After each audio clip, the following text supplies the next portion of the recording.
Greetings, greetings. Come on in. Welcome, welcome, welcome. Revolutionary Hoodoo, New Orleans Voodoo, secrets and recipes. All is a blessing. Come on in. All is a blessing. All is a blessing.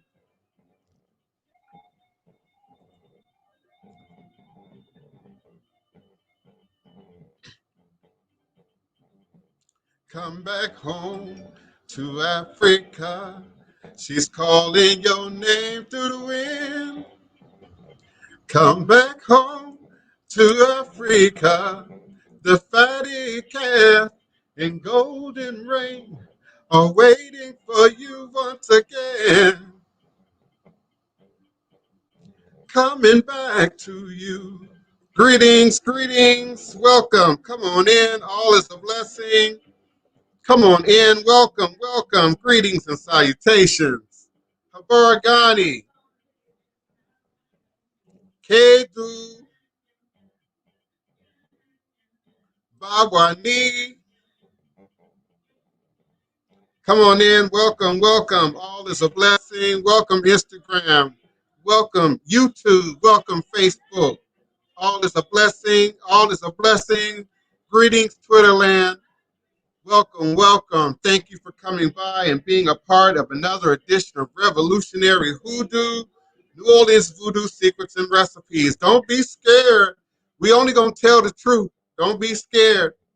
Greetings, beloved Sarah Elizabeth Reeves. Thank you so much for standing up and joining us. All is a blessing. All is a blessing. Greetings, greetings.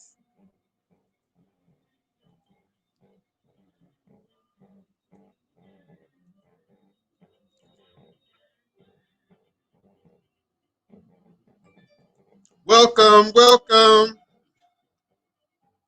Divine, all blessed, peace and love, joy and prosperity. Welcome, welcome. Neophyte Bokur tourist, thank you, beloved. Thank you, thank you. A blunt queen. We love a blunt queen. Come on in, beloved. Come on in.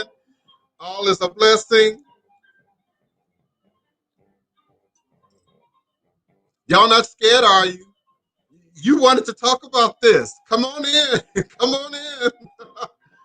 Come on in.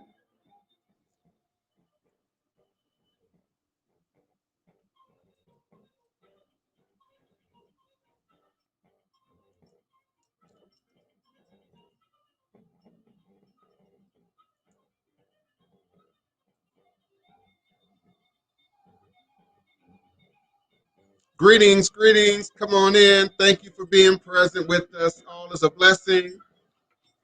All is a blessing.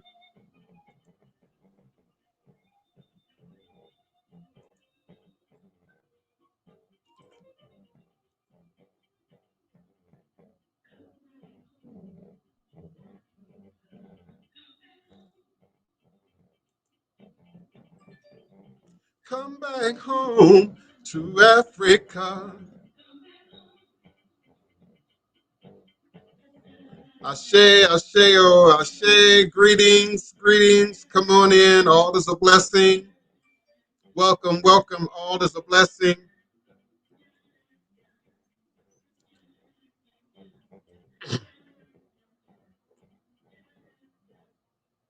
Eshu Aleguana Kosi Were Awo Unlo Uto Ni Iwo Ada Afan Bo Osi Obatala Mi Itani Ibo Onilio Aban Eshu.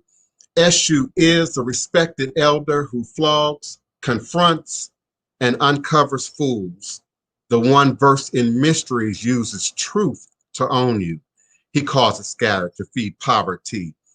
Obatala shakes rascals to have sacrifice. The owner of warnings is the one who is Eshu, Aboru, Aboye, Aboshishe, Ashe. May our Ebo reach our room. May our Ebo be accepted.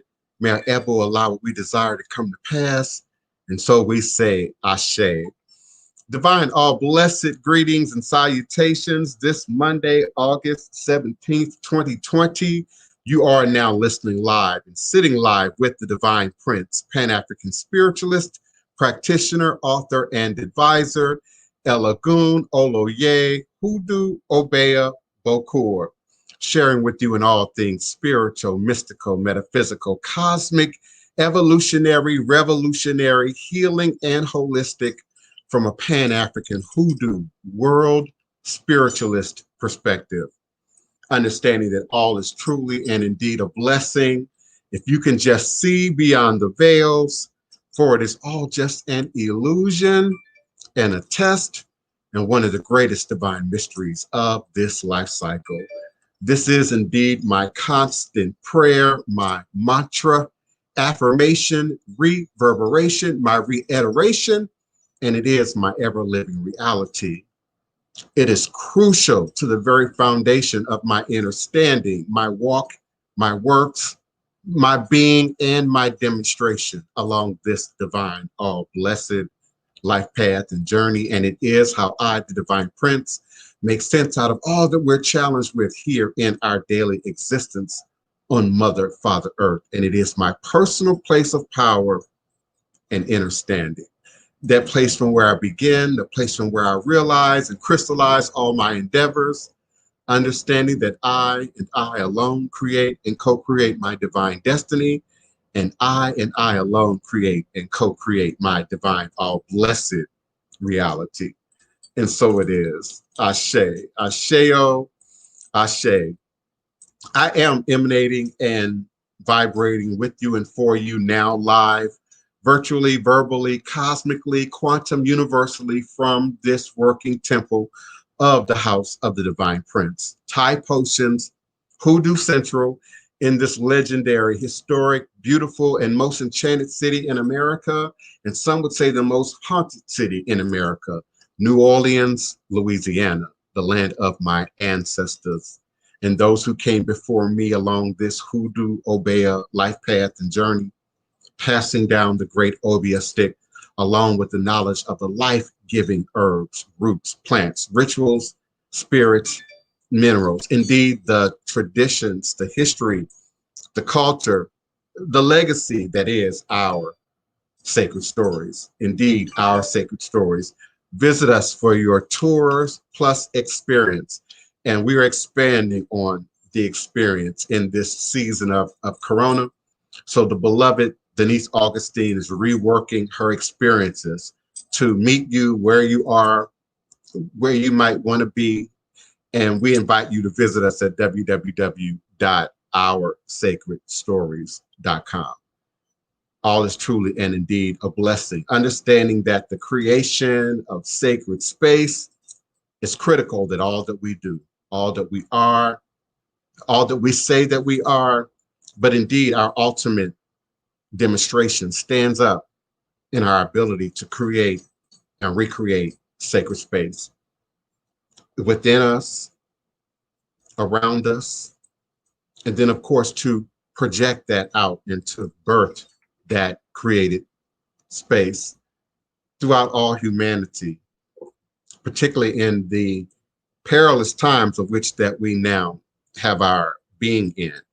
I pray that all of you came through the weekend prayerfully, peacefully, blessed as we move into another powerful rendition of Revolutionary Hoodoo, New Orleans Voodoo, Secrets and Recipes.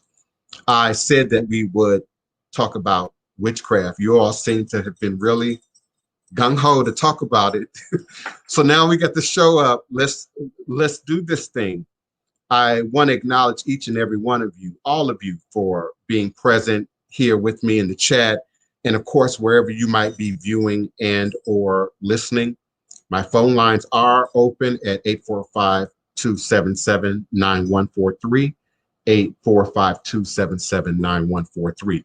Be patient with me. Allow me the opportunity to come back and notice your hand is raised by pressing that number 1 on your telephone keypad. And then I'll be more than happy to bring you into the conversation.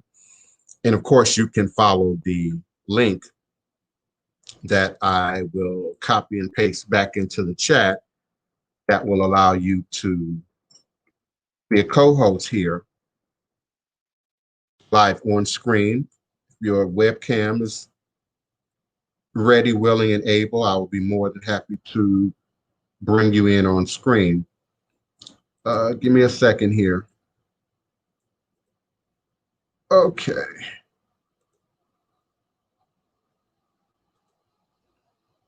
Yeah, it's nice to have a little help, but y'all forget that I did this for over a dozen years by myself. All is a blessing. All is truly and indeed a blessing. So let's just jump on in here. This creative, powerful topic and subject matter that everybody wants to claim and now possess. And of course, now that I've stepped a little bit beyond the realm of voodoo, I think I hear crickets in the back row. And where are all my wannabe witches and all my wannabe practitioners and my experts in witchcraft that normally have so much to say 364 days out of the year? But now that we have a show entitled Witchcraft, they not here. They missing. They're absent. So it is impossible to start a conversation about witchcraft without at least trying to narrow down an origin, a point of origin. And the actual origin of witchcraft, although Margaret Murray did her best to trace it back from the persecutions of the Middle Age to the beginnings of humanity in the Paleolithic age. In fact, the early time was the beginning of religio magic rather than the beginnings of witchcraft. And I think that's a very clear and distinct point to make right out the gate as we move into this conversation of witchcraft is not voodoo. We are looking first for our roots, first for our ancestry, first to go back into the indigenous world, if you will, with any manifestation of anything that's not Judeo-Christian, Islamic, etc., the modern main dominating traditions and belief systems, which now permeate much of the world. But we still see indigenous people in South America and in Brazil and in the Central America, in Africa, in Asia, and indeed in portions, I'm sure, unknown to me, Eurasia, where indigenous practice and tradition is still being acknowledged, still being recognized, even in concert with, if not direct competition with these mainstream dominant world religions. And particularly dependent on where you are on the globe, where you are on the map, these show up to be a bit more fervent than in other areas of the world. We like to think America is come as you are, acknowledge the God of your choice, acknowledge the religion of your choosing. But we all know, particularly in this space, that there is a predominant and predominant energy that is pervasive throughout American culture and indeed the Western world. Some would say, take offense if I said that it was Catholic or if I said that it was Christian. But indeed, it comes out of that same pot, if you will, many branches from the same tree, from the same root. But when we look at religio magic, meaning predating organized, structured religion, we might even look at Kemetic practice today with a much more fine-tuned lens. We indeed might look at Heka today with a much more fine-tuned lens. But we're talking about religio magic rather than being witchcraft per se. Now, in those primitive times, nature could be awesome to humankind.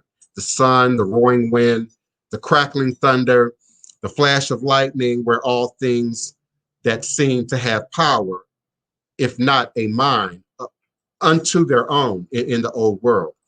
But out of awe and respect came a belief for gods, and a god of the wind, and the god of the rivers, and the god that lives and exists within trees, and all things that drew respect. This is the makings, the beginnings of animism, the most potent factor in the evolution of religion, and a belief that lingers even today in the islands of the South Pacific, in the bush of Australia, the jungles of Africa, and anywhere where the indigenous footprint, to include ATR, can still be felt. But again, let's be clear, we're talking about religio magic, or the presence or appearance of magic as it shows up in nature. Sometimes we like to misuse Iyami, and we say Iyami is witchcraft in an English Western context. But I often compare it to childbirth. Pushing out a baby ain't witchcraft. It's indeed a form of divine magic. And so it becomes religio magic once we attribute a system, deities, a protocol, a certain order, if you will, of putting things together.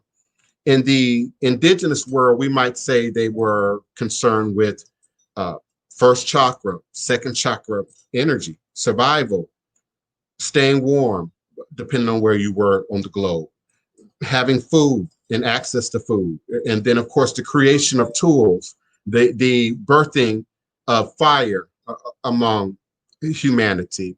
And so we see gods develop around pursuits that demonstrate human life.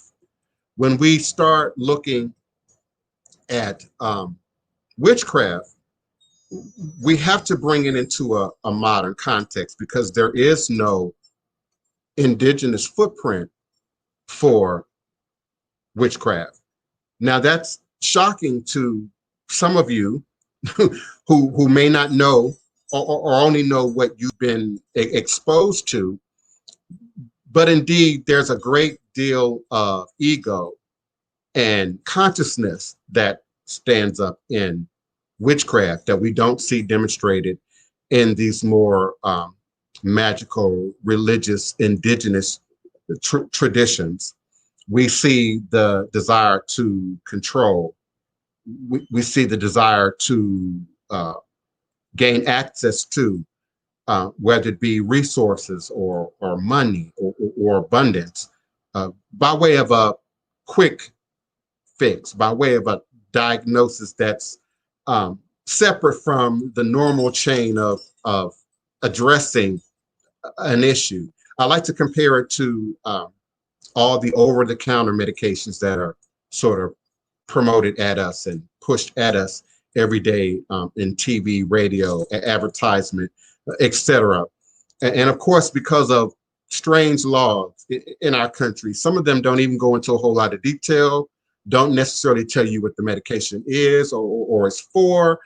And that's left up to the consumer, the conscious consumer, to take responsibility for.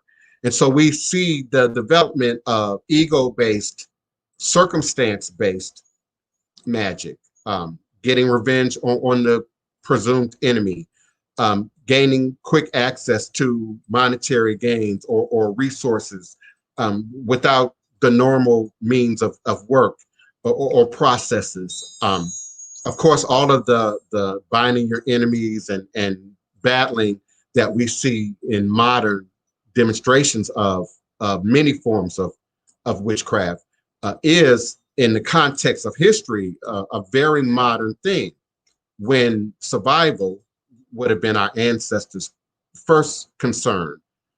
Survival, having food, having shelter, having warmth, having access to water, having access to rain, and in a certain consistency that we came to depend on in nature, predating digital clocks, predating electricity, predating all the gadgets that we now use to separate ourselves to some degree from nature, while still marking time, while still, representing time in a very linear fashion that works for us in our industrious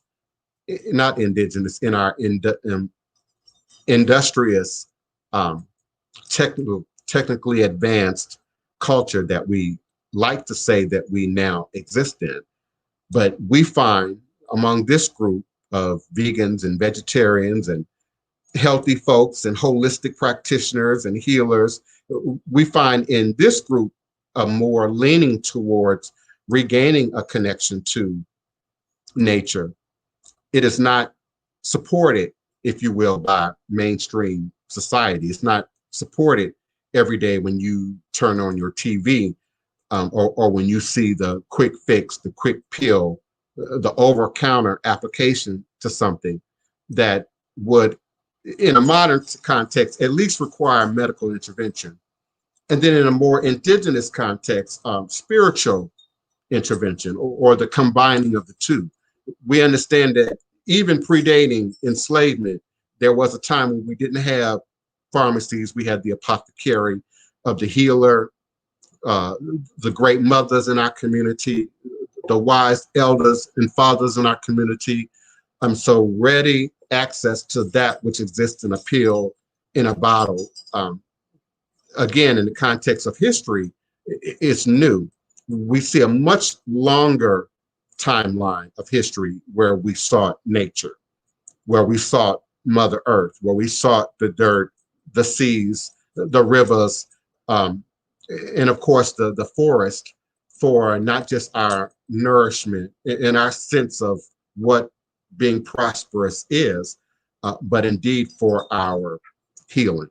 So there has to be a clear understanding and distinction between what indigenous traditions call religio magic or spiritual magic, or healing, versus what and how we identify witchcraft. And witchcraft can be real crafty today, and particularly in the commercialized popular market in which witchcraft now exists, where labels matter, tags matter, what a product looks like matters, how much a product costs matters. And for many, that, sort of takes precedent in terms of priority over whether it really works or not. Now, we can easily put it right back into everyday context. What separates all those various brands of toothpaste, on the shelf? What separates one brand of toilet paper from another? Outside of the most obvious things that, speak to us about a brand or about a label. Does it work? Is it practical? Is it readily accessible? Is it economical? And so a great deal of what these traditions are, whether we're talking authentic demonstration of these practices, or even the more modern pop cultural demonstrations of these practices, it's often contingent on the market. So as long as there are people who are willing to buy, the 99-cent product or the $10 toothpaste versus the 99 toilet paper versus the more expensive brand, those brands will always continue to exist. But when we start separating truth from fiction, does it work? Is it reliable? Is it practical? Is it repeatable? Some of the very same processes that we would apply to science. And again, there was a time on the planet where there was no science, there was no psychiatry, there was no school and halls of medicine. And these things all would have coexisted together in the realm of your healers, your dibia, your obeah men, your medicine men and women, as they show up throughout world cultures, in various world traditions all over the globe. And where we see them competing with one another is indeed where we might lack money or resources or a certain degree of prosperity.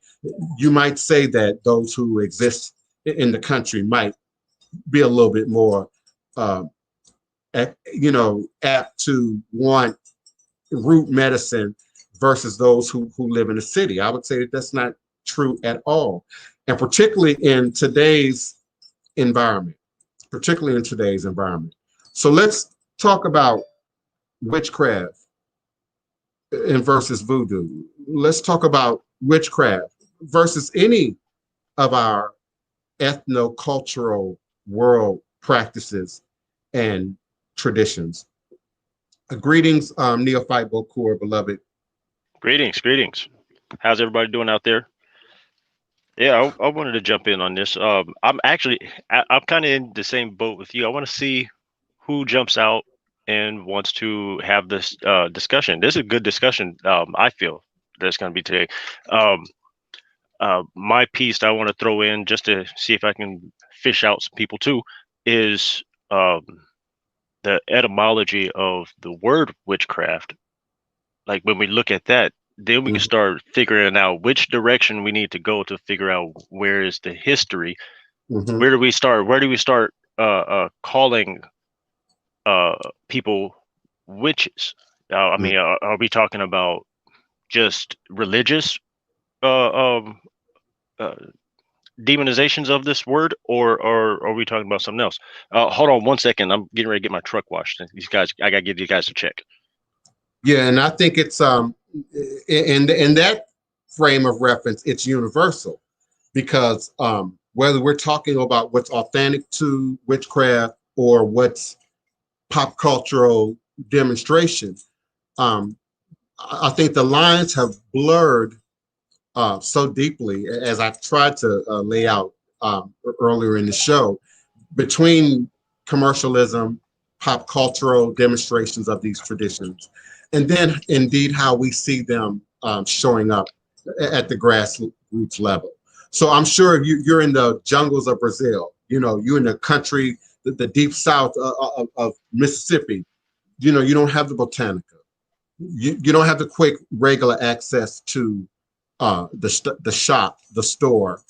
Even today, even in 2020, and with the car, there's still not the proliferation of those type of retail establishments as we see in some of the bigger cities, some of the more cosmopolitan cities like Atlanta, New York, Chicago, and indeed in LA.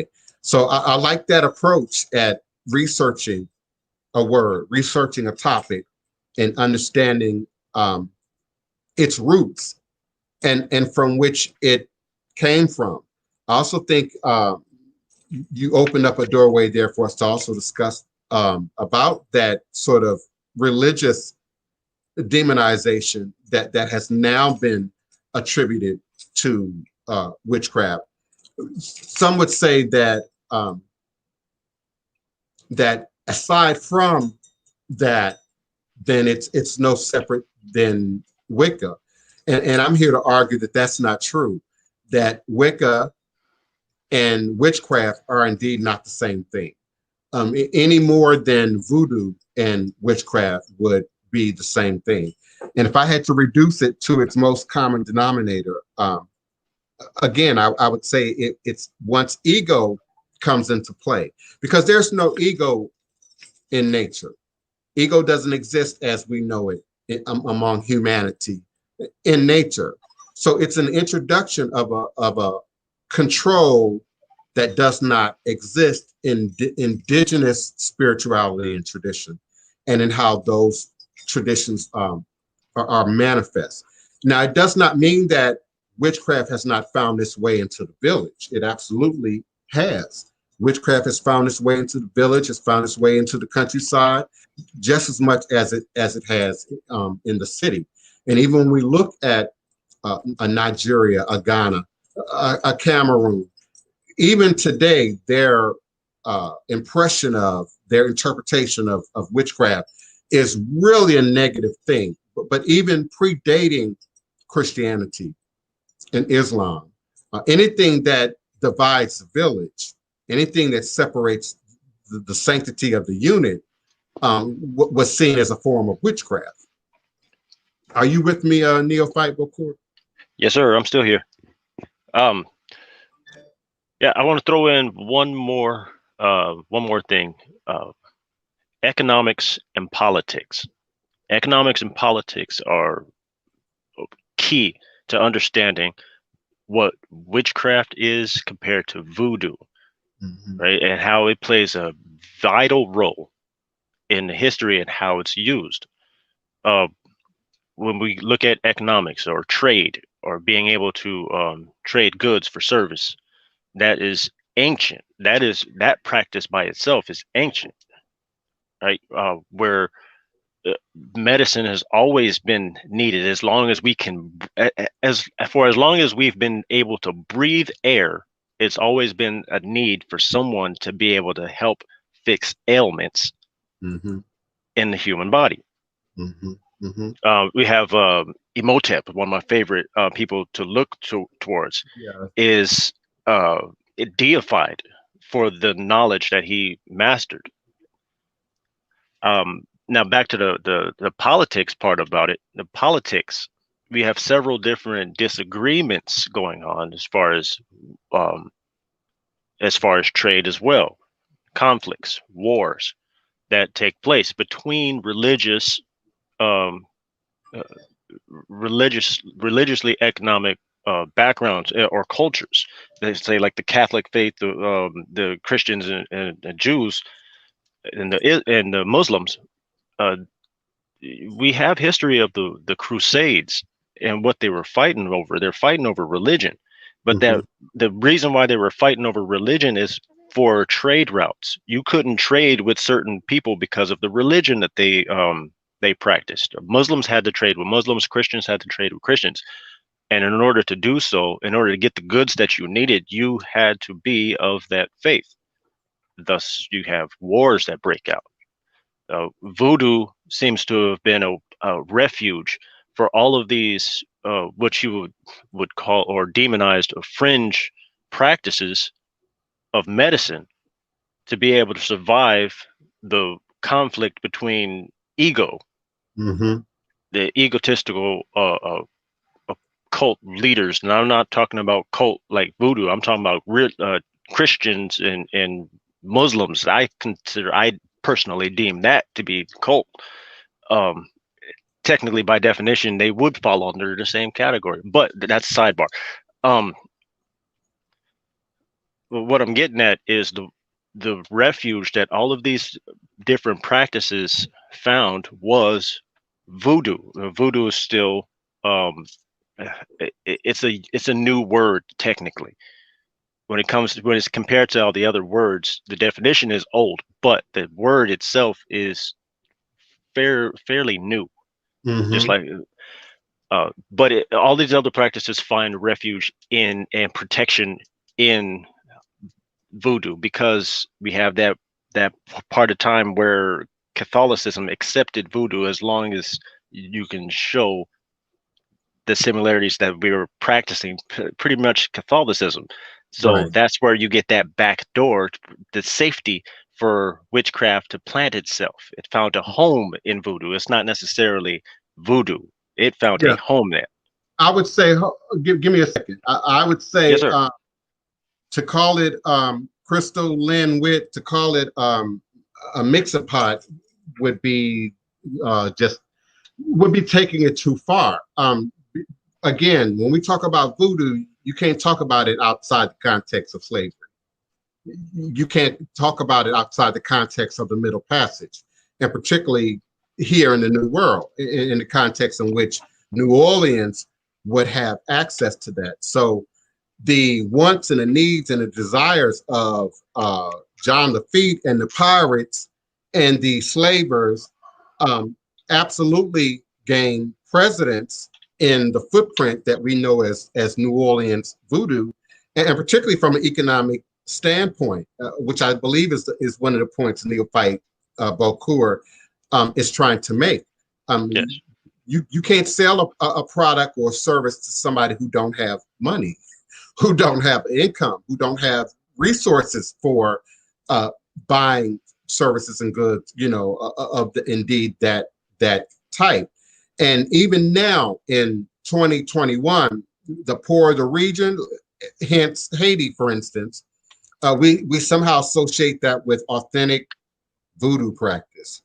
But when we look at Cuba and Lucumi, and even how ATR is often demonstrated here in America by those who have a certain degree of wealth, a certain degree of resources, a certain degree of time to commit to taking on a whole nother cultural nuance while still maintaining, our earthen reality, in the Western world. It's a lot.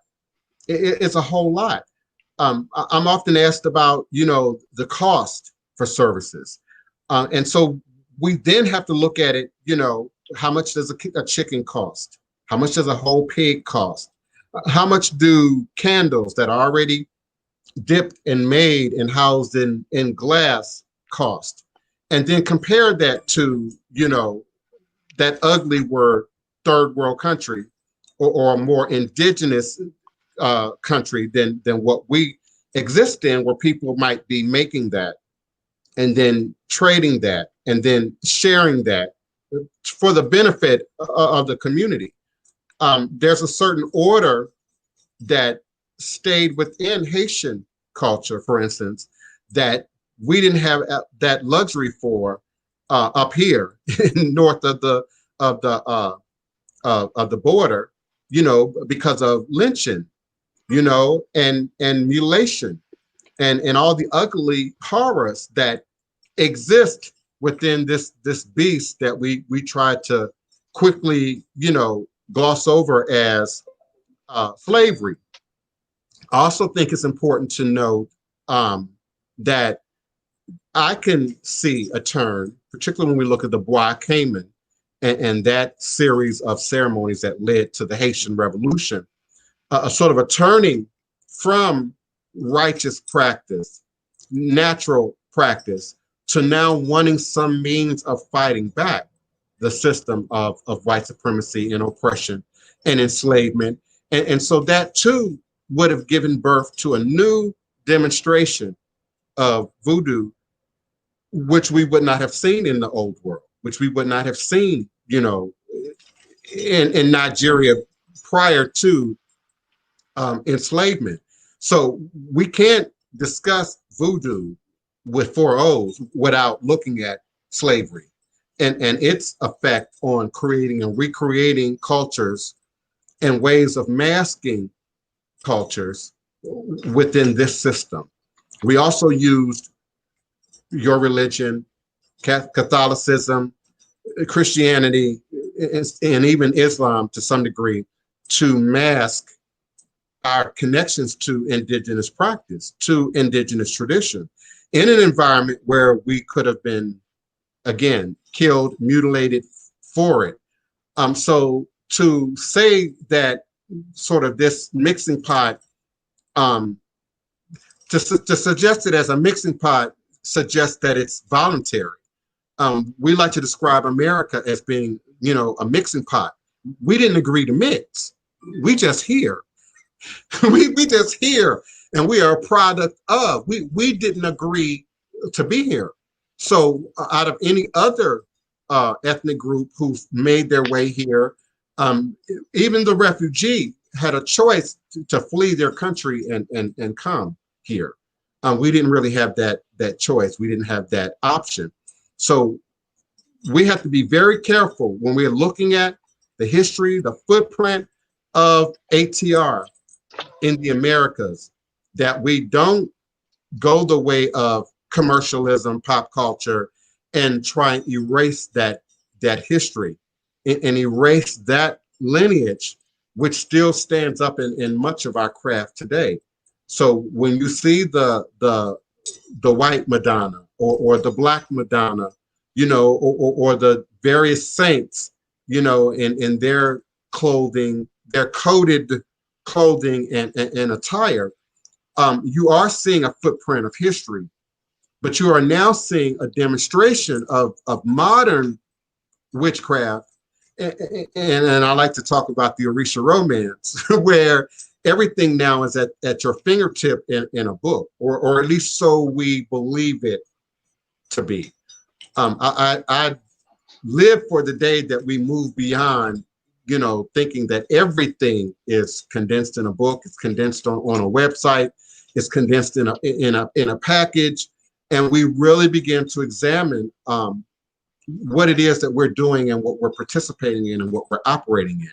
Some of you have already made that leap in terms of your food. There's people right here in this audience that read every label, don't buy anything artificial. You are religiously vegan.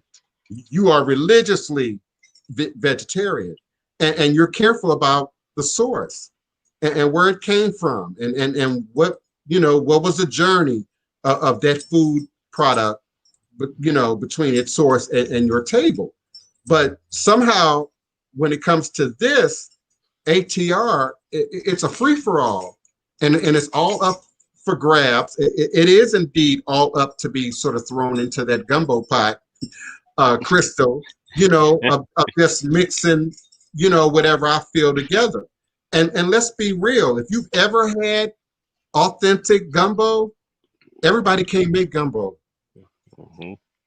Have you been to Gullah Geechee Island? Have you been to the? Do you know who the Gullah Geechee are? Yeah. Watch her you saying gumbo. Everybody can't throw stuff in a pot and make it taste, like something.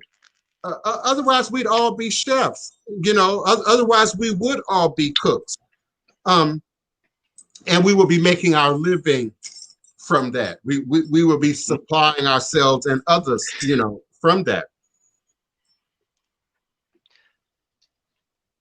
I find it funny. Myself, I try to explain when I do get into conversations. When I'm fortunate to get into conversations about the soul craft, if you will, and the mixture of it, I go into history a lot. That's one of my things, is to just dive into the history of it, dive into the ancestry of the different forms of these medicine practices. Mm-hmm, right. Mm-hmm. And the cooking, and why do we call it a melting pot? Why do we call it, why does a witch have to have a cauldron? Right? Why does it have to be cast iron? Right. Mm-hmm. What is the purpose of this? Mm-hmm. And that's when you start these little details about the things that we do in the craft, in the separate crafts, are where you're going to find these answers. I mean, not to give everything away or anything. I'm just saying, like, look at the little details into why you're using certain things. Why is a witch use a broom, and why is it something that you jump over when you want to get married as a slave? Now, hold on for a second, because I like that point. But what Goddess Initiative is saying in the chat resonates. Because she's also saying, if you read the Bible correctly, it'll lead you straight to the craft. And not witchcraft, though witchcraft is mentioned there and is demonstrated there. Yes. But it will indeed lead you back to what's indigenous to these cultures, to these people, to these traditions. And particularly in the Old Testament, some of that was sort of bleached off and sponged away in the New Testament. And I don't want to digress too much, because we did that the other day, just in the topic of sacrifice. Why did they switch from the goat, the chicken, to you eating in the body of Christ and drinking the blood? And what are the symbolic representations there that have everything to do with magic and witchcraft? That brings up another one. The three wise men, what they brought, the different ingredients to make the anointing oil to bless baby Jesus. There you go. There's one thing right there. Mary washed Jesus's feet, and she used another type of oil as well. But it was again the same combination of ingredients, right? But nobody throws that into witchcraft necessarily. At least not in the church. You don't throw that in there. And then it comes all the way back around to, has anybody ever seen the process of how you make your anointing oil? The same thing that you have to do to go and make your anointing oil is technically the same exact thing that you need to make the oils that we use here in the practice. Mm-hmm, mm-hmm. There's no accident to that. And what's the balm of Gilead? What is that? And why is that? I was trying not to go. And why is that a big issue, in a particular region, of that magical book? But somehow, that's why I call it a God spell. Greetings, Chief Bougie. That's why I call it a God spell, because your eyes have to be covered over. Your understanding has to be covered. Your ability to see and hear, and some would say to think for yourself, which is how, Satan, we can talk about Satan too in this conversation of witchcraft, came to be so revered. When we look at his most basic elements, even in the magical book, light bearer, someone who shines light, gives us illumination. I got into an argument about that very same thing a couple months ago with someone. I pointed out the fact that in the Bible, the description for Satan is the same description for Jesus, and he lost his mind. But I showed him the scripture in it, and then he was like, crickets, yeah. Crickets. Yeah. Don't point that out to anybody. They'll lose it. Come on back, DP. We waiting on you, beloved. We waiting on you. Yeah, I might have to drop off to charge my phone. I generated entirely too much heat right now. Okay, all is a blessing. Greetings, all is Mom. A blessing. I'll jump back in later. Greetings, Mom. And some of you all who know my mom to be evangelical minister will be shocked to know that I know some of this stuff because of my mom and because of learning how to study the Bible from my mother, watching my mother use more than one book, more than one dictionary, more than one, symbolic frame of reference for understanding what's being said and how it's being said. Not only Fat Boy did they use astrology, but there are a number of witches in the Bible also. The witch of Endor in the Old Testament, I would say, is the first that stands up in my memory. Yes, Chandra, see, there is a specific difference between how Satan is used and demonstrated in the magical book, and also how Lucifer is symbolized and referenced in the magical book. So there are many, many nuances to this topic that we can discuss here and even in subsequent shows about what witchcraft really is, how it stands up in the world, how it continues to stand up in the world, and how it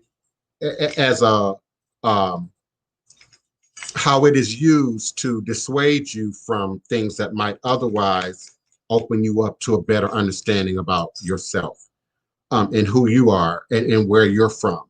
I know some people who are deathly fearful of studying other books other than their religious books, or learning about spirituality and religion in other parts of the world and other cultures because of this demonic, satanic footprint that has been stamped on any part of the world that's not white, Christian, Catholic, Islamic, Judaic, and dominating in terms of gold and silver, in terms of our world economies.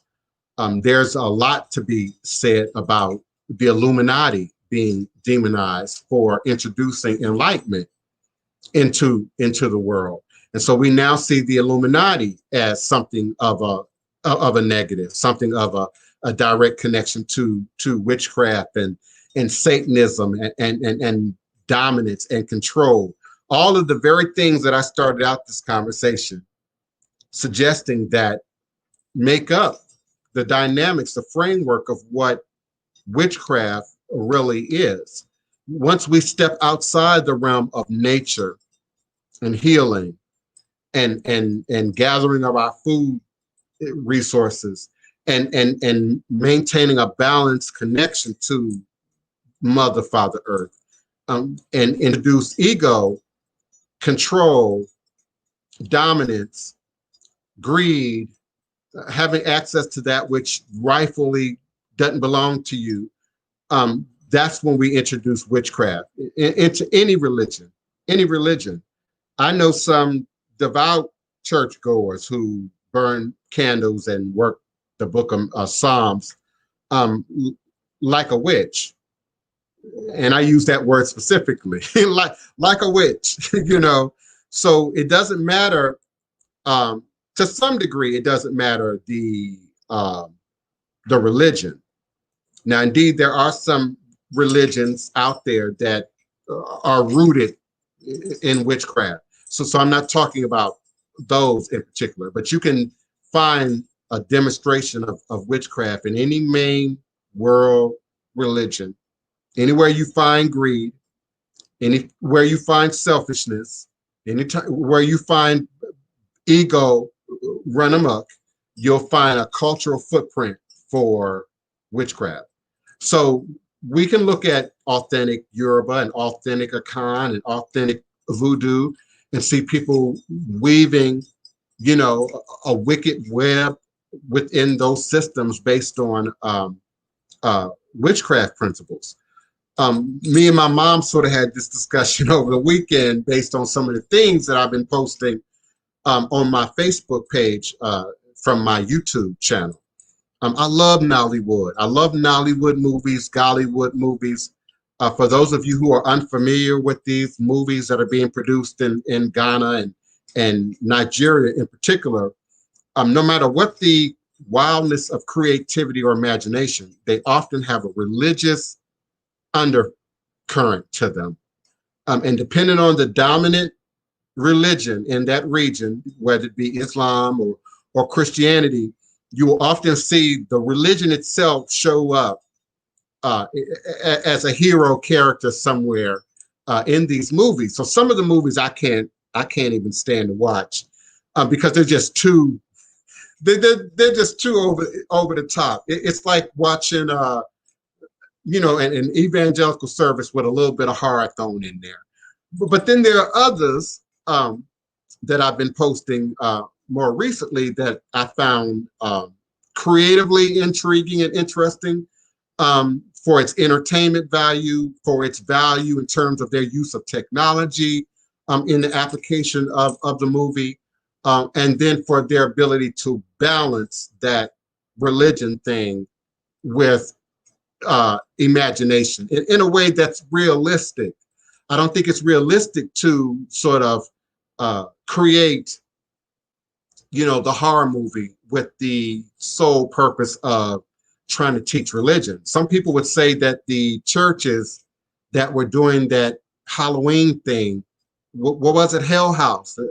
That was sort of the beginning of Hell House coming under fire from within the religious community, but also from outside of the religious community. And so as a performer myself, a professional actor and performer and cultural performer and performance art performer, I think there's absolutely room for imagination. There's absolutely room for creativity, whether it's in a painting, a drawing, a book, a novel.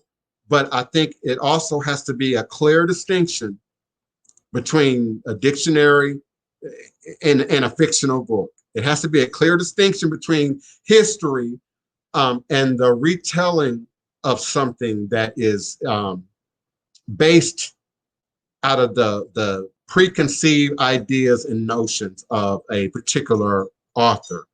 When we look at studying and Googling and Binging and researching ATR and Voodoo, I often throw out little tests. You know, I'll come up with certain words that I know in these traditions you can't easily research, just to give people an idea of what's out there and what's available and the degree of work that it takes to get to it. And that was my point with the Goddess Initiative about the Bible and not just the craft, but witchcraft.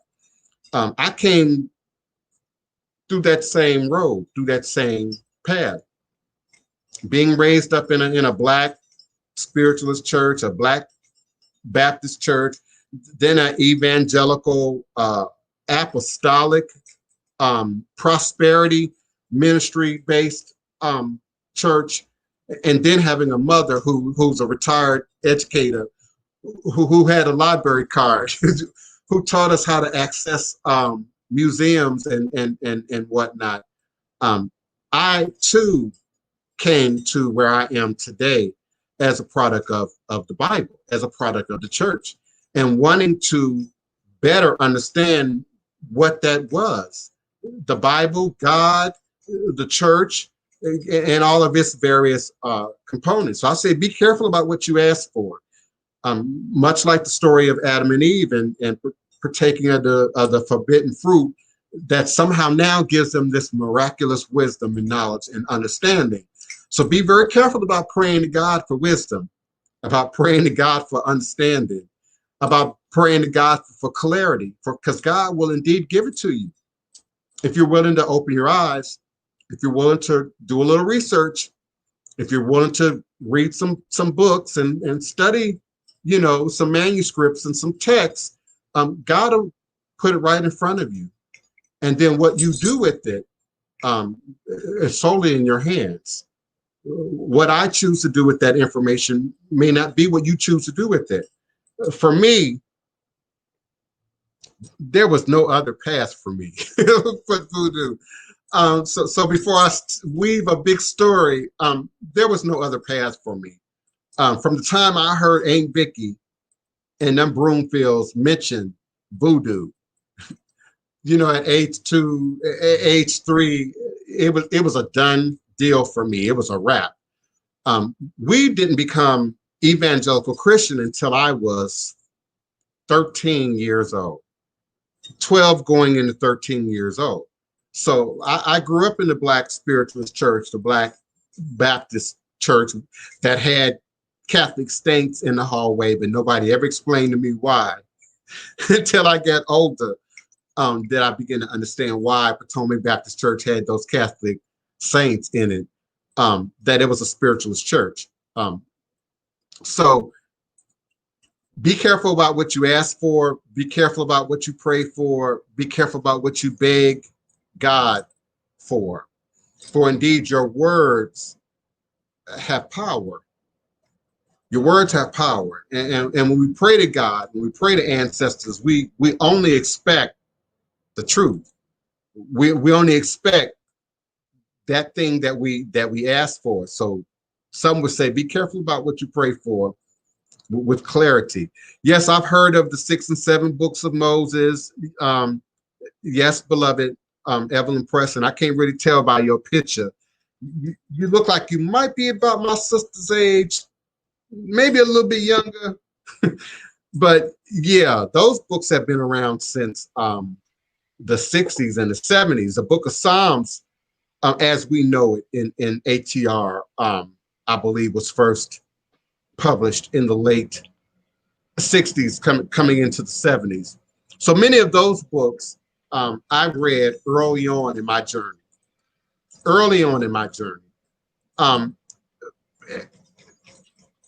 And I know some people who still read from those books. I'm related to those people, so I had to pause and be careful.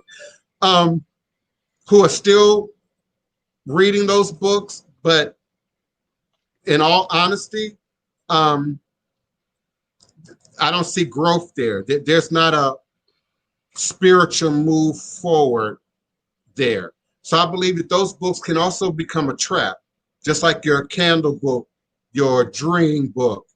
All those things can be a trap because you start thinking that the spirit world is somehow so literal that it can be well mapped out like that in a book. You've already taken a detour off the path of what spirit is and what spirit can do. I know it's real easy for us to, associate certain colors, with certain green and prosperity, you know, green and help. You know, it's real easy to make sort of those connotations, particularly when they are regurgitated over and over again through these books. And I'm a reader who likes to read the fine print. I like to read the bibliography. I like to read the table of contents. I like to read the index and the glossary. Often that's what I read first. If I'm going to pick up a book, whether it's at a store or at the library, back when we did it in a physical kind of way, we were taught to look at the fine print first, and then you delve, you know, into the book. So I like DP's way of coming at it through the religion that you're born in, through the religion that you already operate and believe you have some understanding in, and then getting down to the roots of what that is. But I also like, and also took the pathway that Neophyte Bokur suggests, which is research. Again, as the child of a retired educator who grew up in the museum and the library, y'all need to understand, I didn't play stickball in the street, as you can imagine. But I was allowed to get on the metro, get on the L, and go wherever I wanted at a very young age. We were wise kids. We were smart kids. We were well-trained kids. And so one of the places that I had free access to was the Smithsonian Institution in Washington, D.C. Every museum, the Art Museum, the Natural History Museum, the Air and Space Museum, Library of Congress, et cetera, et cetera, et cetera.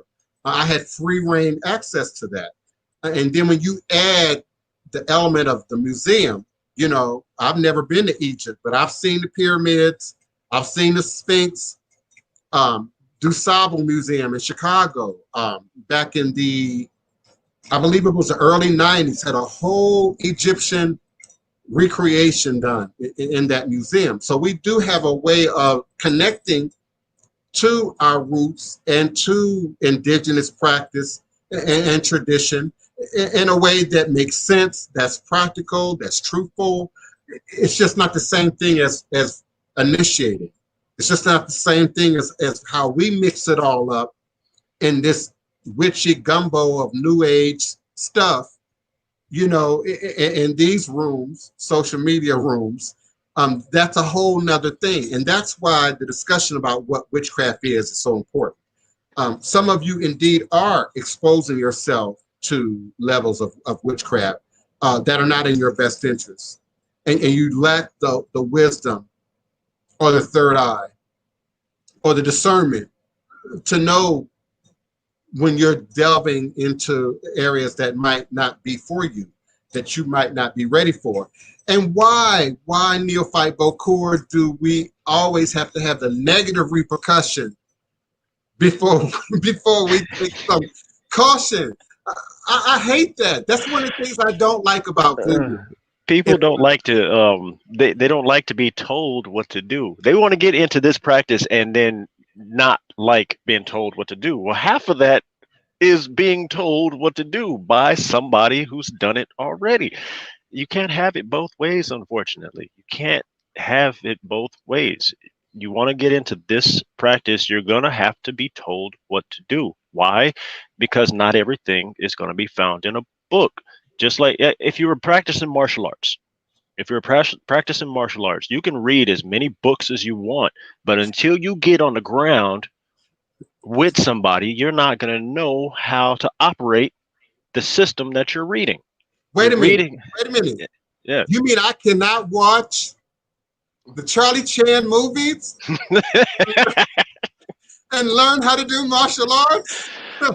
Oh, you can be inspired. I'll give it that. You can be inspired to want to practice those things, be amazed by it. But until you get punched in the face, you're not gonna. Do you remember Living Color? Yes. TV show in Living Color. Tommy, what's his name? The comedian Tommy Davidson. Yeah. Tommy Davidson. He played a 1970s karate, school teacher, and he had these two female sidekicks. I think one was black and one was blonde, you know, and half of it was like music video. And then the other half of it was, you know, this sort of made up, you know, martial arts stuff that they used to do. And I Right. think, Martin did that same. He did that same pitch uh, in his show. But yeah, I remember all of those. That was one of my favorites. I died. I, all the martial arts, everything from what was it, The Last Dragon, right, to any of the Bruce Lee movies, Jackie Chan. All those are my favorite. I'll go as far as Michael Jai White. The first time I actually realized that I was watching Michael Jai White is when I was a fan of Ninja Turtles. Michael Jai White was a extra. He was a foot soldier in the Ninja Turtles. You'd have to be paying attention real close in order to see him. But he was one of the only black guys that didn't have his mask on in the movie. Then you have the Toxic Crusaders. You know, there's a guy who had a martial arts background from youth.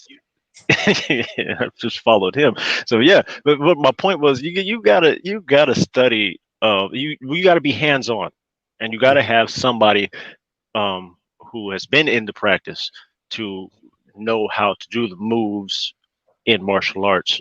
And the same goes with this practice. I'm pretty sure everybody saw Black is King and whatnot. But I will point out one little thing during the beginning where where Beyonce is walking down the beach. You see that there is one man dressed in all white, and he has the incense burner with the smoke coming out of it and everything. And then you have another person who's standing right behind him who's not dressed in all white but has paint going on him. That is the master and student. That is the image of master and student right there for you to take note on. Now, again, this is still just a video, a well-produced video with a lot of different images that are very important to Black people, I feel, at this time. But it just goes to show that you have to have a master and student mindset when you come into the practice. Even in witchcraft, there's always a master and teacher. But it's also important that you respect the fact that someone is going to have to tell you what to do. maybe it's the words that we use. Maybe it's the word, because if we were at, you know, Gordon Ramsay's School of Cooking, you know, and we called him master, okay, we might feel some kind of way. Okay, chef, does that make it sound safer? Teacher. We have a bad habit of wanting to have nice, friendly, fluffy words to feel comfortable. This English language, I swear. James Baldwin said it best, I think, where this peculiar language we use is what the problem is. So did John Henry Clark, Dr. John Henry Clark, master teacher. He said the same thing. This language that we're using is part of the problem, a big portion, in my opinion, of what the problem is. We have several different meanings for one single word, whereas in other languages, that problem isn't there, mainly because all the other languages are older, but we're not going to go there either. Spanish, for example, in Spanish, you don't have the problem of the vowels that you do in English, and there's one problem right there, where you start getting the different multiple meanings for a single word, and multiple uses for a single word. All right. Anyway, hold on one more second. Okay, and we welcome you to participate in the conversation. You can join us here on screen. My phone line is still available at 845-277-9143.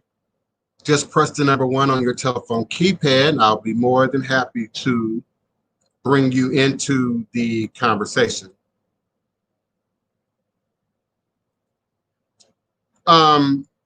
Yeah, I like how Goddess Initiative said there's so much obsession with the witchcraft that the ascension and spiritual development parts fall wayside, and definitely the mental health part. And I agree with her. And not so much fall the wayside, it's never even approached. I think when I look at my journey and the journey of many others, it's a neon sign, if you will, that drew us into something we otherwise might not have been exposed to. So if all you got is religion, and then you see a movie, you read a book, you know, hear a conversation, that's the neon sign that draws us now deeper. But it's a magical well, if you will, for lack of better words. So if you only look shallowly, you're only going to get shallow. If you look with great depth, then you will get great depth. And so the best way I describe it is it's a magical well. But I also describe it as sort of a safeguard, a mechanism.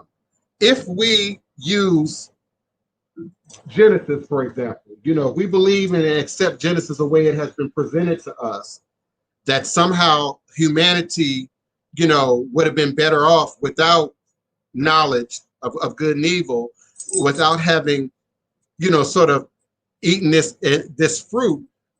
We would just be like the ants. We would just be machines. We would just be a clog, you know, in the wheel of something much bigger, you know, than ourselves. But indeed, when we look at the spirit walk, spirit path, it is the walk to a better understanding that we are indeed something much bigger and much more expansive than just ourselves. I still can't figure out why exactly we're so enamored with the one tree that we weren't supposed to eat from, but it was two trees in the explanation of that situation. Because of the way it was gifted to us, The way it was presented to us, the way it's talked about, you know. And then let's not even get into the literal. Listen, I probably have 7 Bibles in my house right now that do not all have the same thing in them. And I'm not talking about no offshoot. I'm talking about Bibles. And depending on who produced it, depending on what decade it was produced in, depending on what part of the world it came from. Right, we're still on this whole King James version. Like every black church that I've gone to, it's standard issue. You got to have your King James version of the Bible.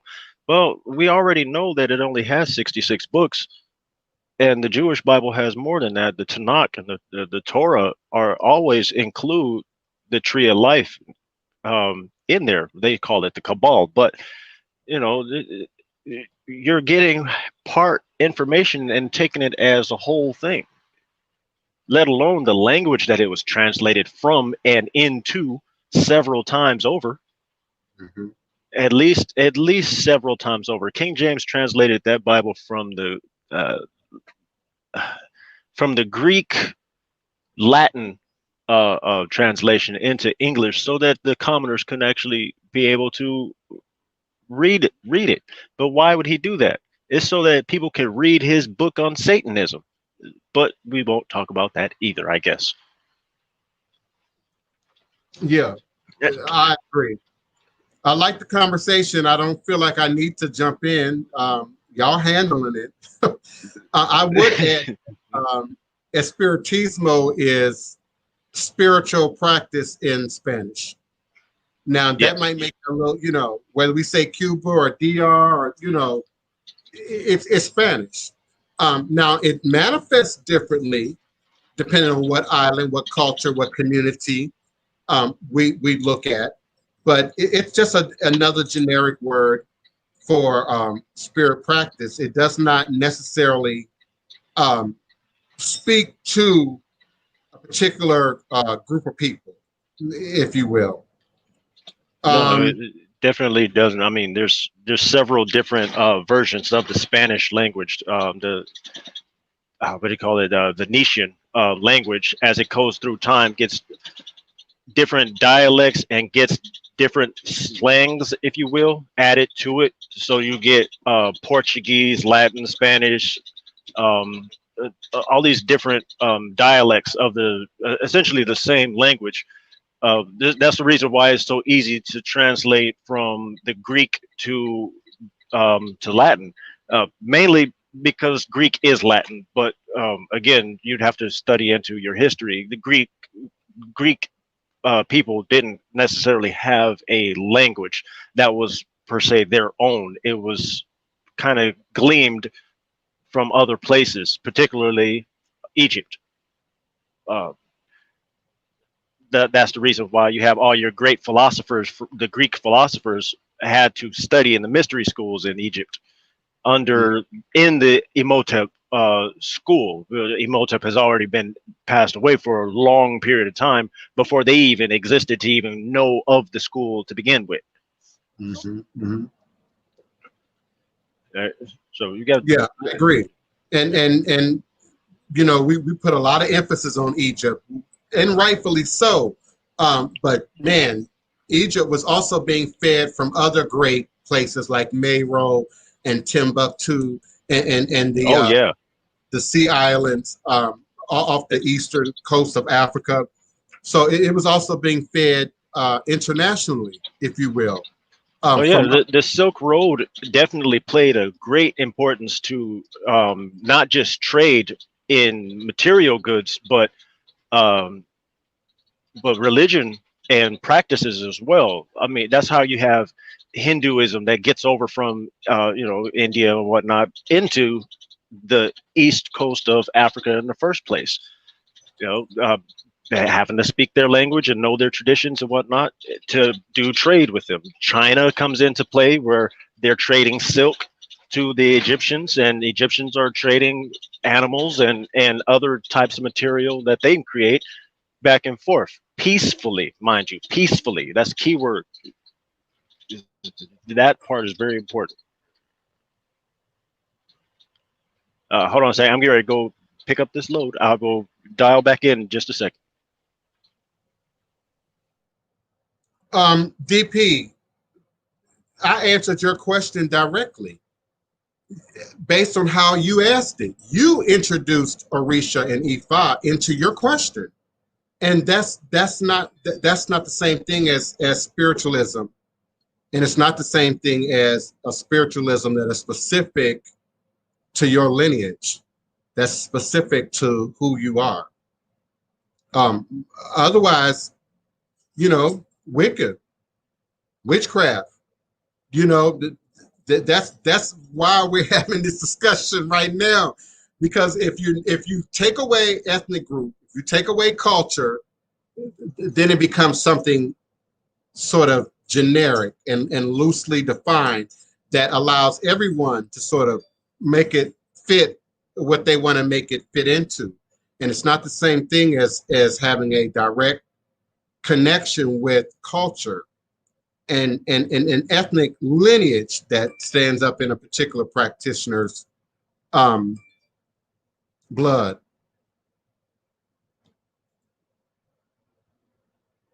I missed the question. I missed the question. Who does? What are y'all talking about? Oh, it's Spiritismo. Yeah. Listen, I hear what Chandra's saying. I don't agree. I don't agree that it is somehow a specific ethnic tradition, Spiritismo. And Spiritismo is too much of a mix of Catholicism and spirit mediumship, if you will, for it to be ethno-specific to just Cuba. And so we see Spiritismo everywhere, and it didn't originate in Cuba. How we came to understand Lukumi and Ifa originated in Cuba. Yeah, without culture and that structure, that's neophyte Bokor, Fat Boy. That's you're asking about neophyte Bokor. I'm sorry, did I miss something? Somebody in the chat was asking who you were. Oh, yeah. There's my name right there, Neophyte Bokor. I go by that nickname, just out of respect for my elders that come before me. Without my elders, I have no name. I agree. Spoken like a proverb. Okay.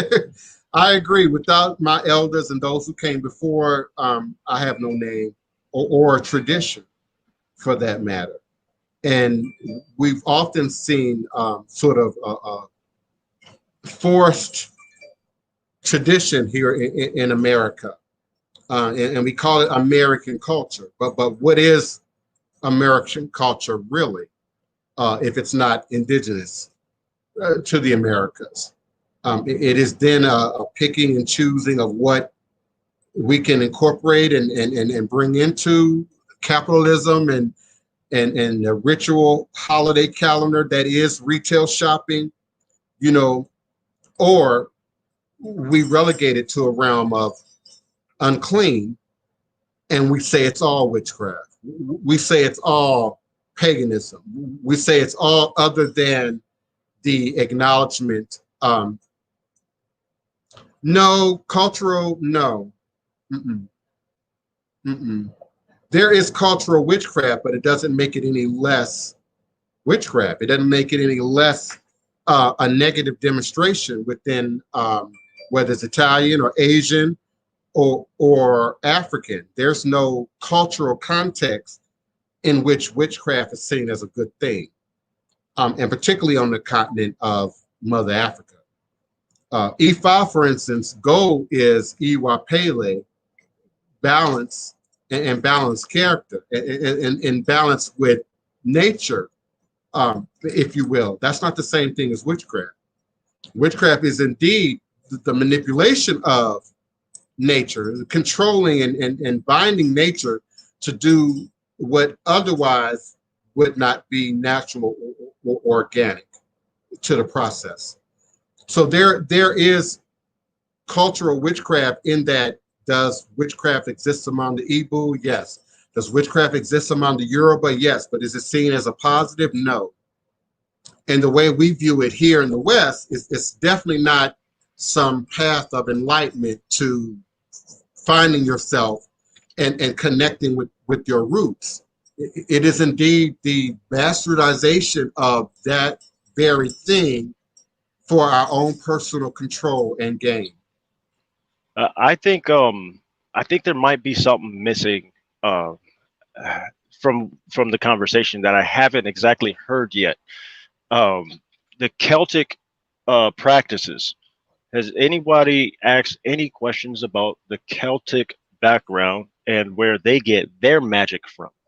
That doesn't, for some reason, like get labeled as witchcraft necessarily because it's like it doesn't need to be labeled. It already is. That's essentially where you get witchcraft from. The Celtics are Irish and Scottish, but they also have another tie into the Germanic people that's much older, which ties into your the Viking heritage as well.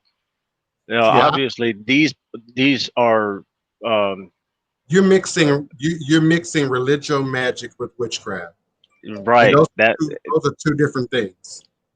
That's pretty much what my point is. I think that what's going on is a mixture of the voodoo practice with the European forms of religion, religious practices, religious magic. I'm assuming that there might be some mixture on that level. Now, King of the Gutterland, witchcraft and Wicca are not the same thing either. No. Wicca is indigenous to European, Eurocentric culture and tradition, like the Nordics, like the Celtics. It's not the same thing as witchcraft. Again, once you introduce, can I make you do something that you otherwise wouldn't do? Once you introduce, Can I keep you in this bedroom with me, even though you might not otherwise want to be? The minute you introduce a spell that's going to magically make me hit the lotto, you're talking about witchcraft. That's not Wiccan. That's not a con. That's not Igbo. That's not Fan. When we talk about cultural witchcraft, do these shortcuts exist in these various cultures? Absolutely. And they're disparaged upon. They're seen as a negative in a way that it is praised and worshiped in the Western American audience, and somehow sees it as a way of getting in touch with your roots and your ethnic background. And those two things are not even closely related.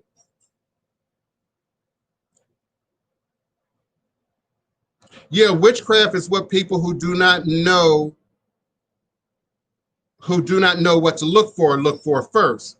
It's also the most obvious. It's also the most easily accessible. I describe that in that if we type in Orisha, for instance, and the 7 African powers, for instance, and every nickel and dime store book about Orisha into the search engine, over time, anytime you put in Orisha, especially if you're spelling it with an H, you're going to get access to those records first.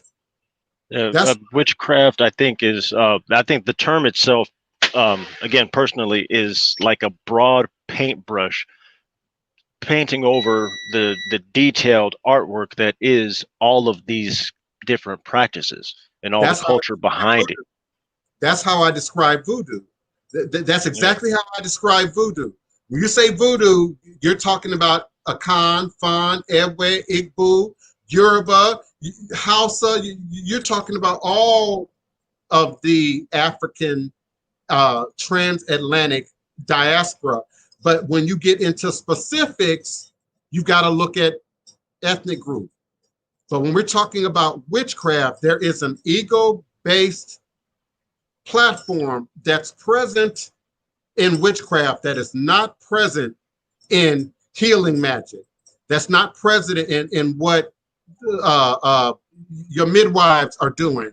That's not present in nature in that demonstration. And in the old world, we had no need for that. The fruit tree was available to everybody who could pick fruit. The fish was available to everybody who could could catch fish. Now, we're living I'll be right back. And capitalism and all these other things, and people are now looking for a shortcut to, are now looking for the quick answer to, are now looking for the quick fix to, and that's not the same thing as what voodoo versus witchcraft is.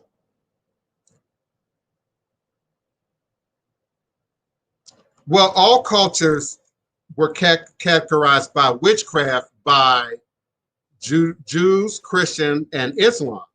Indeed, but even predating that, hear me clearly, predating that, there was a negative footprint in indigenous cultures where anybody claiming witchcraft would have been killed, would have been put away from the community, would have been set out into the wilderness where you would not do harm. The part that's missing here is community, village mentality. Those of us existing in the West have a very me, myself, and I. It's about me, myself, and I. It's about my spiritual growth. It's about my healing. It's about my prosperity. And that's not how an indigenous culture would have thought. They don't see themselves as only, as singular. They see themselves as an organ, as an extension of a group. So the ego that goes into doing magic just for yourself, just to make you happy, is what separates healing and indigenous religio magic from what witchcraft is. Yes, the Jews and the Muslims and the Christians demonize it all as witchcraft. I know some Christians that demonize meditation as witchcraft. But y'all think meditation is real safe in this group, but Christians demonize anything that's not Christian. They demonize anything that's not Jesus and the cross and the Bible. Yet some of these very practices are in that book. Some of the practitioners are demonstrated in the book. So all cultures that are not under the umbrella of the dominant tradition are demonized, are seen thus as, quote unquote, the witchcraft. That's not the same thing as making a specific distinction between ethno-cultural practice and tradition and outright witchcraft. Now let's look at ancient Egypt. They have a very separate word for witchcraft versus Heka in ancient Egypt. And we know Heka as magic, ethno-cultural magic. But once you invert that ego into it, once you invert that control into it, once you insert that shortcut into it, you're talking about witchcraft.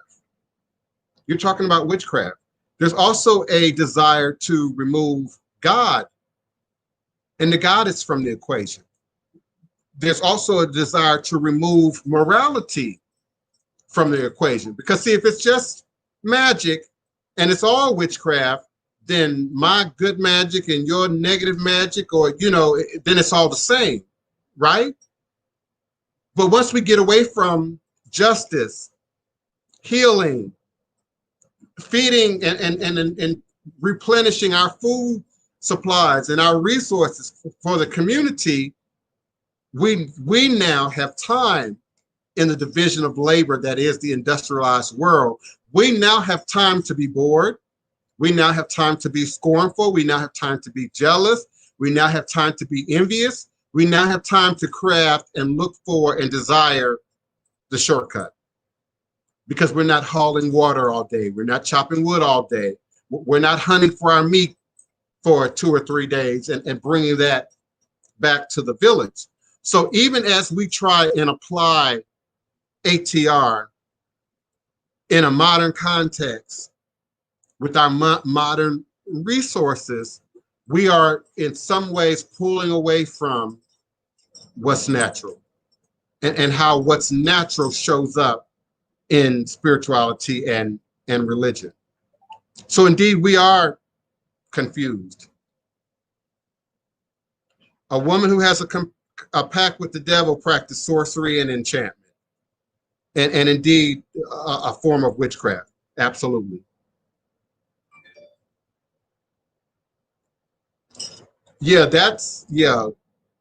listen, I watch too many Gollywood movies, too many Nollywood movies, too many movies in other countries, Cameroon and Kenya. Africans do not take lightly to witchcraft at all. And it has very little to do with Christianity. Christianity has reinforced it. The evangelicals have reinforced it. And that sort of have allowed a gateway, you know, for those two things to sort of intersect. But there's a clear cultural distinction between the two that predates all the modern religions that we've come to know and understand.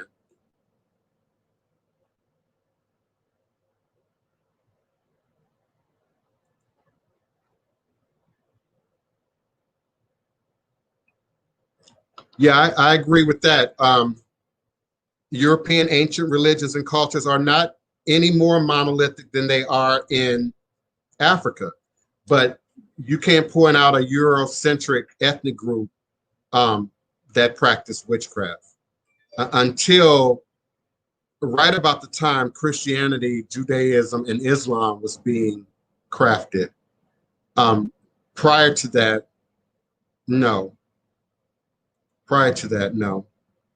Yeah, Wiccans call themselves witches who don't know any better. Let's understand. I was born in the 60s. I can remember when the word Wiccan came into usage in the mid 70s during the hippie generation. And they were not identifying as witches at all, period. Zero. Witches started becoming used in more common modern vernacular right around Charmed. I referenced that on the previous broadcast, right around Charmed. Now, that doesn't mean that there weren't witchy shows like Bewitched, but you didn't have people running around calling themselves witches based on Bewitched. Uh, Charmed presented a very different picture of witchcraft and witchery and put it in a context that made it accessible, at least from a creative standpoint, to anybody. And now it's on TV. That's when we started seeing a more popularized usage of the word charmed. I'm sorry, of the word witches. Wiccans did not refer to themselves as witches. That's a new thing. We have popularized the word witch. Witch has become romanticized, just like we've romanticized angels, we've romanticized ghosts to some degree. We've romanticized many otherwise scary or negative or dark like forces in the context of entertainment. And that's sort of how we started out this show. Was there's room for entertainment, there's room for imagination, but we now live in a time where the lines are blurred. And I don't want to totally fault the internet, but the internet has a great deal to do with it in the context in which we know the internet today, which gives it a much easier go at sort of mixing up a whole lot of things and even creating new things for a like, for a follow, for popularity. I often see similar, if not the exact same articles copied and pasted over and over again from one site to the other. Sometimes y'all don't even catch the typos. Sometimes y'all don't even catch the grammatical errors.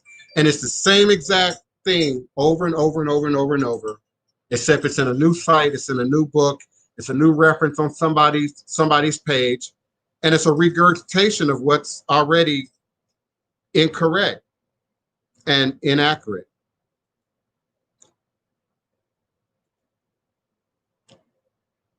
Yeah, words have everything to do with it. Words matter.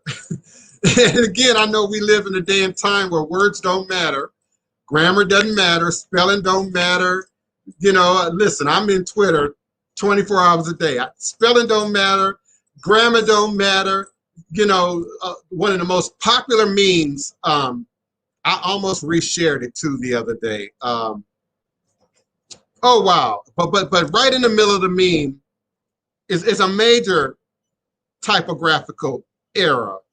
But yet the meme is widely popular because we don't check spelling anymore. We don't check grammar. We don't check truth anymore. And again, the internet is uniquely cut out for that. It is a fertile environment for the mixing of water with wine. And let me quote that magical book, in the last days, the truth will be taken for the lie will be taken for the truth. There's some relative truth to that. There's some relative truth to that. So because it's in a book, because it's online, because it comes up in a Google search, does not make it fact, doesn't make it true. I can't find that post. And it's a real easy word to misspell too, by the way.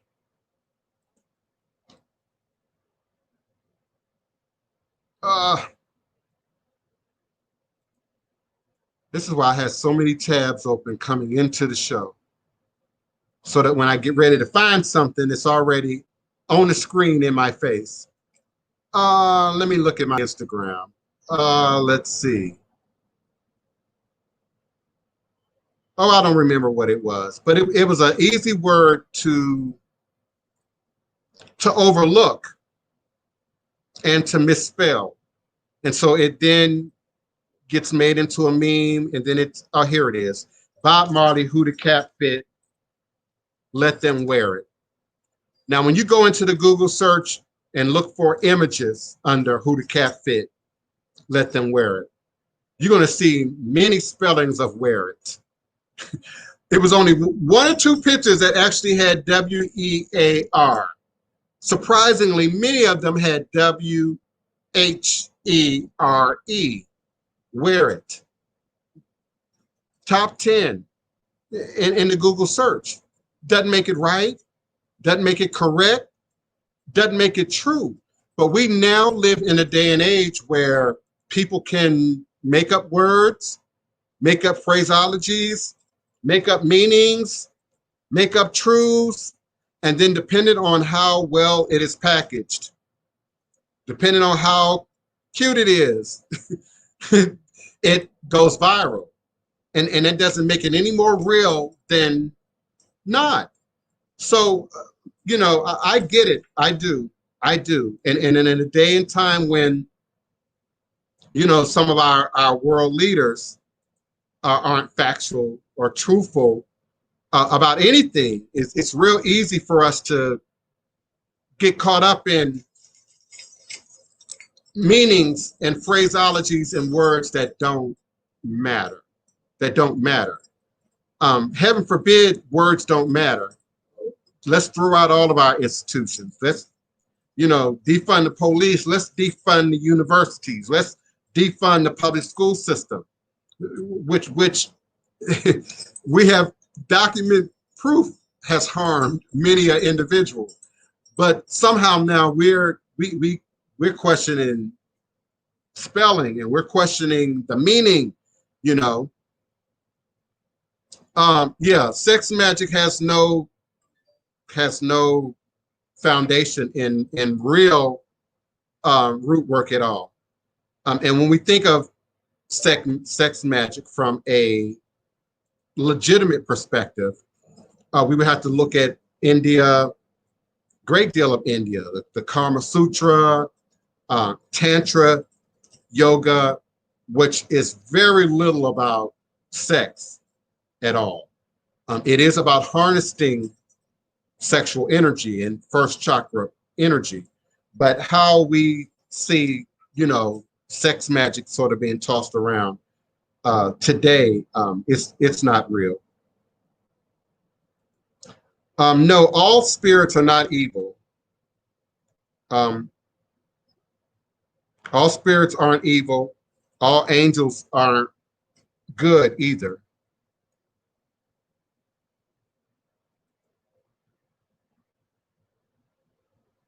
I like shaman and I like shamanism. Now, Crystal, even that word has been appropriated. Even that word has been bastardized, shamanism. And so again, once we take it out of the realm of the ethnic cultural truth, it then becomes an aberration of wordplay in this market of spirituality and religion. See, if I haven't made the point clear enough, it's about money for 90%. 90%. And so they're going to package it, label it, make it smell real good, make it feminine if that's necessary, make it masculine if that's necessary, give it color if that's popular, you know, to clear the shelves for many of these botanica shops. And I say it all the time, these stores don't teach religion. They don't teach culture. They sell you stuff. They sell you stuff. So we now have a slew of real slippery words that we've borrowed over from various world cultures that we now use, particularly in this medium, to make it all even, to make it all accessible. to make it accessible and readily appropriatable to whomever will. So yeah, a shaman is a very specific thing among very specific people. But often when we use those words, shaman, in a Western context, we've completely removed the ethnocultural background out of it. We've taken that out of it altogether. So we have people purporting to be shamans of traditions that they aren't initiated in, traditions that they aren't born into, traditions that aren't even akin to their lineage or their bloodline, if you will. Yeah, it's many church folks that say meditation is of the devil. Visualizing is of the devil. I've heard church folks say that vision boards were of the devil. Yeah. I have to come in right in at that point.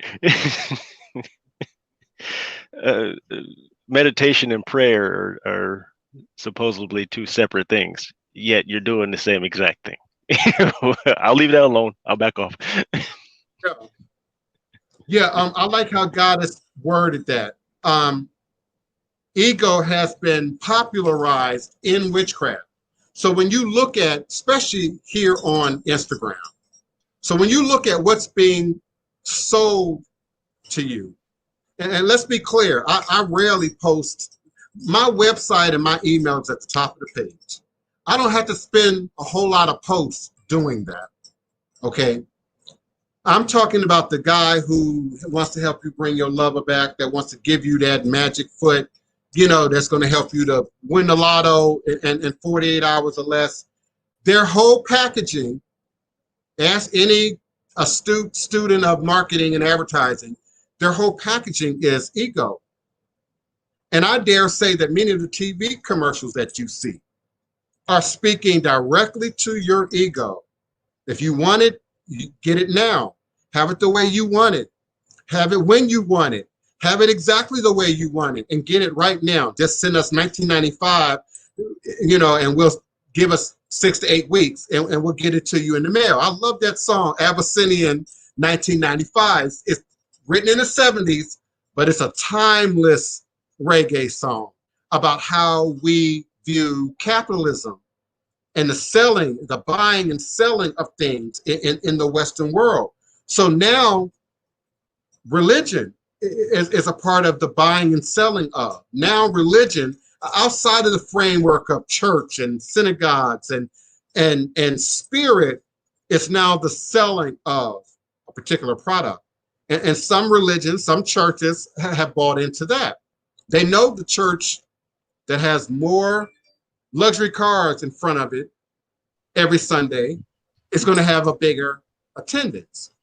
So they make sure that your $50,000 and above cars have a very specific parking place right in front of the church to draw you in, to bring you in. Your average TV commercial that wants to make your boobs bigger and your ass bigger and your stomach flatter, and you know, it's catering specifically to your ego.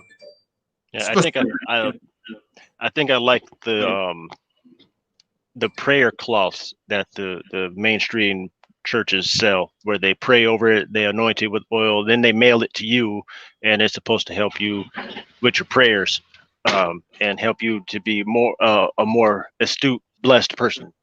Now, who you think did that first?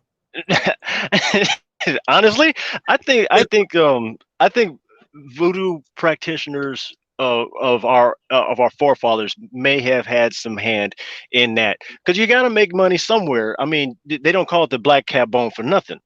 Okay. Black cat bone is you got to make your money.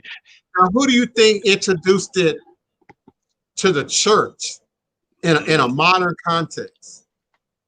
Oh, God. Reverend Ike. And I can now listen. My auntie, my great auntie, Aunt Vicky, the one who introduced me to voodoo, she went to Reverend Ike Church. She was a devout, follower of Reverend Ike. I mean, I think she might have sent her whole check to Reverend Ike, you know, or a great deal of it to Reverend Ike. May she rest in heaven. But Reverend Ike, and I can remember, again, I'm a child of the 60s. I can remember when Reverend Ike wasn't all that popular to so-called church folk. They accused him of witchery. They accused him of witchcraft. They accused him of introducing water into the wine. They accused him of introducing practices that were suspect into the Christian mindset. And now today, the prosperity ministry, which I also would credit Reverend Ike for birthing of, is very popular. It's very popular. And when we look at the history of particularly Christianity, what cultures and practices that it could not appropriate, it demonized. So many of the ritual elements to church, to, you know, the Bible, if you will, come directly out of what they themselves would call pagan culture, occult culture, another one of those words that's used to sort of demonize a practice. Yes, vampires absolutely have been romanticized a great deal, and particularly in Eurocentric culture. A lot of people don't realize there are vampires in African culture, but they're not romanticized any more than witches are romanticized in African culture. So that was a good point. No, we don't check truth, or we find the truth that fits us. We find the truth that matches where we want to go. We find the truth that, you know, mirrors our willingness to change. Yeah, Wicca is Wicca is not a form of witchcraft. Yeah.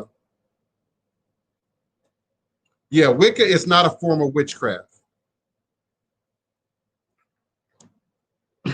Wicca is a nature-based European practice, but it's not a form of witchcraft. Again, you can't bring ego into nature.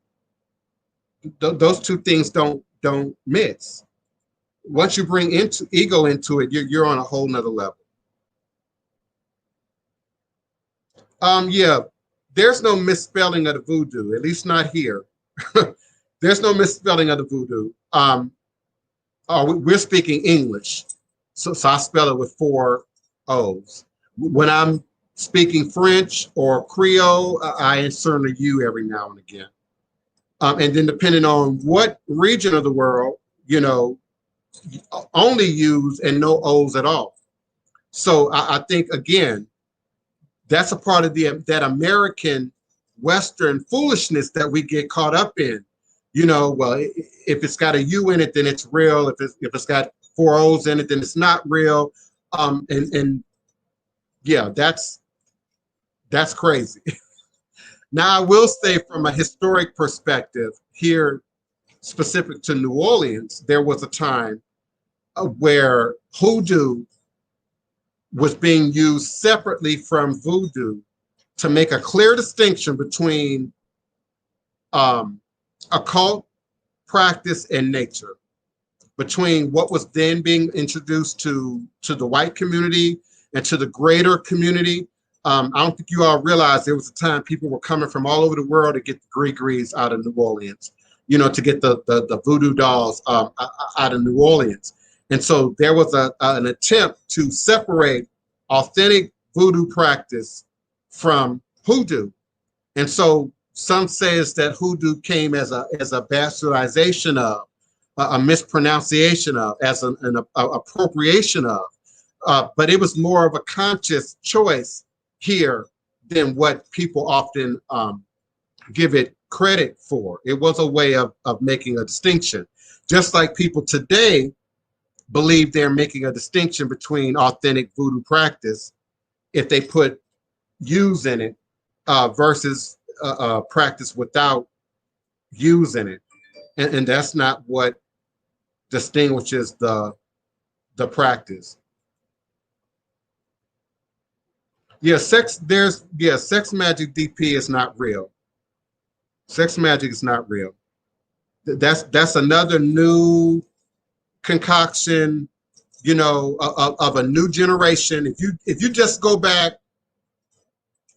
40 years, there's no sex magic anywhere. Not a book, not a publication, not a usage of those words. And as someone in the group suggested, it was created basically out of the feeding of the Western ego. Putting, bodily fluids and all that kind of stuff in people's food is not only dangerous, but ungodly, to say the least. So again, that's another word, that's another new creation. Someone who could not appropriate tantric decided to create sex magic to sell books and to sell products. It's not real in the context of culture, in the context of ethno-cultural footprint around the world. It's just not real. In fact, in many parts of the world, human blood was taboo. And so even in parts of Africa, women would have to isolate themselves from the village, even during certain, timing of the moon cycle with your menstruation. So there's a whole lot that's mixed up in what we're seeing in books and on internet publications. That's not true. It's not real. It's not authentic to indigenous world cultures.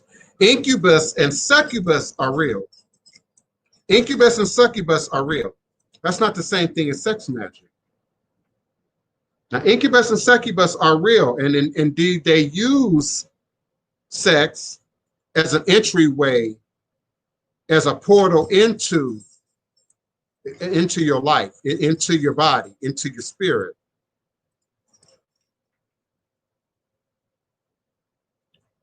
Come on, y'all. We got 2 hours in. I'm starting to get hungry. I don't have any hands raised on my phone lines.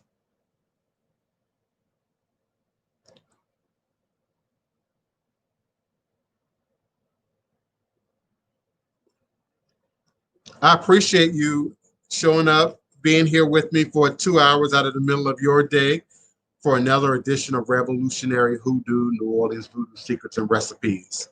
I look forward to continuing this question on my next episode and invite you all to find your way back here, if you will. Yes, Kama Sutra is the science of economic courtship, arranged marriage, among other things. But yeah, that's a part of it.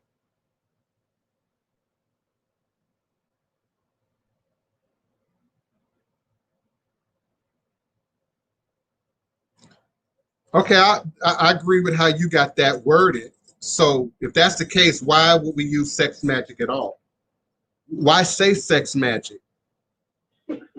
Oh, I know, because sex magic makes it popular and curious and gets people interested in it. Okay, maybe that's why we say sex magic, but then that would make it a misnomer.